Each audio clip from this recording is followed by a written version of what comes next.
everyone, welcome to the next video on access third-party providers and service contracts. Right? First, third-party involvement. We know who or their involvement or what they do as far as PCI DSS is concerned.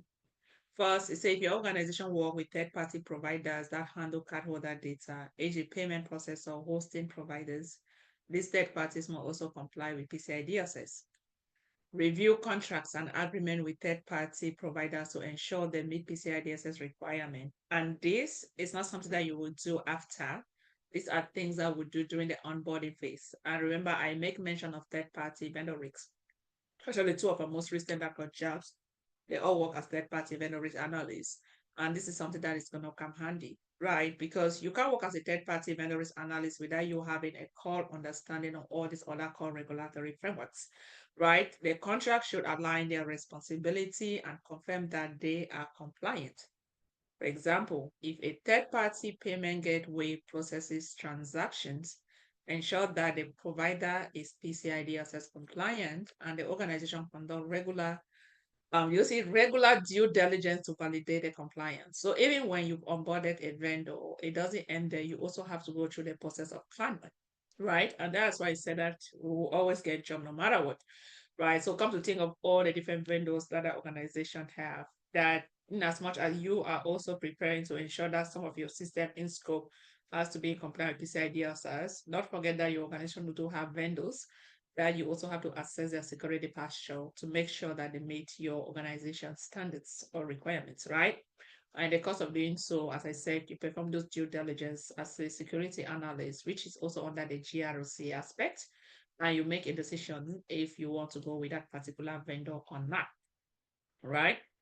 And this gives us a typical example of all what we've discussed. Come to think of it, if you see PCI DSS compliant, going to the contract negotiation or reviewed. And that's why sometimes when you see some of the third-party vendor risk job, they'll also put like contract negotiation, like, where you also part of that contract negotiation, identify some of the security aspect that needs to be included, right? And third-party involvement before you can even go with that vendor. You have sent your questionnaire where the vendor will have to answer, and also check their PCI DSS certification. And the fact that they have the PCI DSS certification doesn't mean that automatically you're going to go with them. No. If that's a high risk vendors, then you also have to collect other certification. I mean, other artifacts, their penetration testing reports, right? Other like their policy, you have to ensure, are they outsourcing, even when they provide even like their sub 2 title report, are they outsourcing services to other vendors, other or outsourcing to other providers, right? And those are the kind of questions that are going to come back. Again, as I said, I cannot wait for us to go to a third-party vendor risk training. That way you all can see how this works in real life. But that is going to be a slowly full-time paid training. We cannot have it for free on YouTube, okay?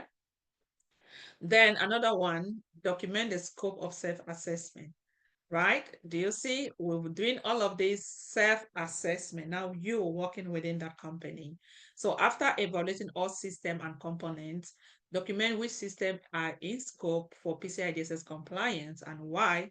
This documentation should include first the system that handles, store, process, and transmits cardholder data or environment, system that could impact the security of the CDE as we discussed, like your network devices or third-party services, systems that are out of scope, those not involving in processing of cardholder data. Just the fact that you also have the local area network, do you see those systems that are out of scope, that way we know that they are not even touching or doing anything with your the cardholder data. And for example, document that the POC system, payment gateway, and database server are in scope because they store, process, and transmit PAN data. The HR database is out of scope because it contains no cardholder data. I hope this makes sense, right? And then final checklist for determining PCI DSS scope. First, does the system store, process, or transmit cardholder data? Does the system impact the security of cardholder data? Are there third-party providers involved with cardholder data?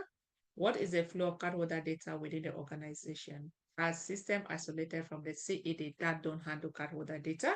So this again literally covers what we can pretty much talk about scoping as to what is not in scope. But take away a self-assessor working with an organization must, you working for that organization, you do not need to be a qualified QSA, must identify system handling cardholder data, must determine if system impact the security of CDE, understand and map the flow of cardholder data, exclude non-sensitive system from the scope, ensure third-party providers are compliant, and by following this step, the self-assessor can accurately determine what is within scope for the PCI DSS compliant.